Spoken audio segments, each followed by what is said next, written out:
بسم اللہ الرحمن الرحیم۔ اللہ نے قرآن مجید میں اپنے مخلص بندوں کا ذکر کیا ہے جن میں انبیاء اکرام کے نام کثرت کے ساتھ ہیں۔ پیغمبروں کے علاوہ بھی جو لوگ اپنے پاکیزہ فطرت میں باقی رہے اور بشر و انسانیت کو منازل کمال تک پہنچانے میں کردار ادا کیا ہے، اللہ نے ان کا ذکر بھی کیا، جن میں اہل بیت رسول صلی اللہ علیہ وسلم اور صحابہ اکرام کی شخصیات سر فہرست ہے۔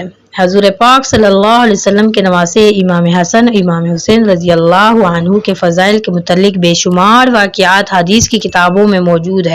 امام حسن و حسین رضی اللہ عنہ کے بچپن کے واقعات نہایت ہی پیارے ہیں۔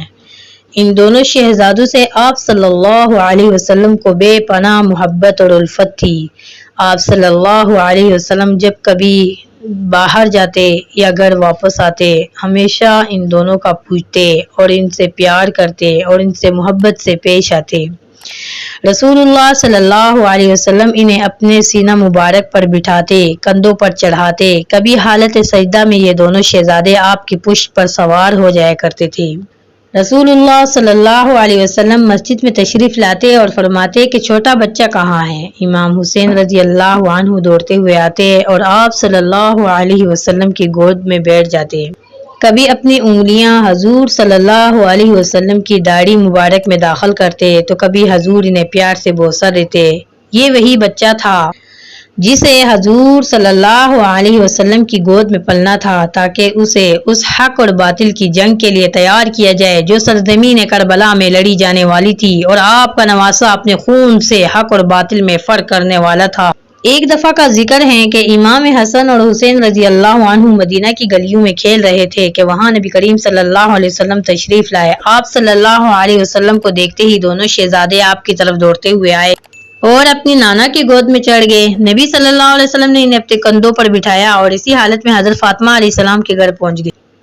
یہ دونوں اپنے نانا کے کندھوں سے نیچے آئے اور گھر کے صحن میں پھر سے کھیلنے لگے۔ کھیلتے کھیلتے امام حسن و حسین رضی اللہ عنہ ایک دوسرے کے سامنے کھڑے ہو گئے اور کشتی لڑانا شروع کر دی۔ نبی صلی اللہ علیہ وسلم کو اپنے نواسوں کی کشتی لڑنے میں دلچسپی پیدا ہو گئی اور آپ صلی اللہ علیہ وسلم شوق سے وہاں کھڑے ہو کر دونوں بچوں کو دیکھنے لگے۔ آپ صلی اللہ علیہ وسلم امام حسن رضی اللہ عنہ سے فرمانے لگے، حیا حسن حیا حسن، یعنی حسن ایسے لڑو، حسن حسین کو ایسے پکڑو، حسن اس طرح کا داؤ چڑھو۔ جب آپ کی لخت جگر حضرت فاطمہ علیہ السلام نے دیکھا کہ حضور صلی اللہ علیہ وسلم اپنے نواسوں میں سے حسن کا ساتھ دے رہے ہیں تو فرمایا، ابا جان، حسن تو حسین سے بڑا ہے، آپ کو چھوٹے کا ساتھ دینا چاہیے جبکہ آپ بڑے کی طرف ہیں۔ لہٰذا آپ صلی اللہ علیہ وسلم نے فرمایا، اے بیٹی، اس کشتی میں جبرائیل علیہ السلام بھی شامل ہیں۔ جبرائیل حسین کے ساتھ ہیں اور جبرائیل علیہ السلام حسین سے کہہ رہے ہیں کہ تم حسن کو پکڑو، لہٰذا حسن اکیلا پڑ گیا، اس لیے میں نے حسن کا ساتھ دے دیا۔ تو اس سے معلوم ہوا کہ نبی صلی اللہ علیہ وسلم اور حسنین کے باتوں میں بڑے راز پوشیدہ ہوتے ہیں۔ بظاہر تو آپ صلی اللہ علیہ وسلم حسن کا ساتھ دے رہے تھے،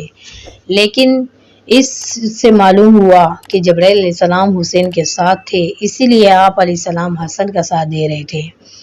تو انبیاء اکرام کے باتوں میں بڑے بڑے راز چھپا ہوا کرتے ہیں، ان کے ہر کاموں میں بڑی بڑی حکمتیں ہوا کرتی ہیں۔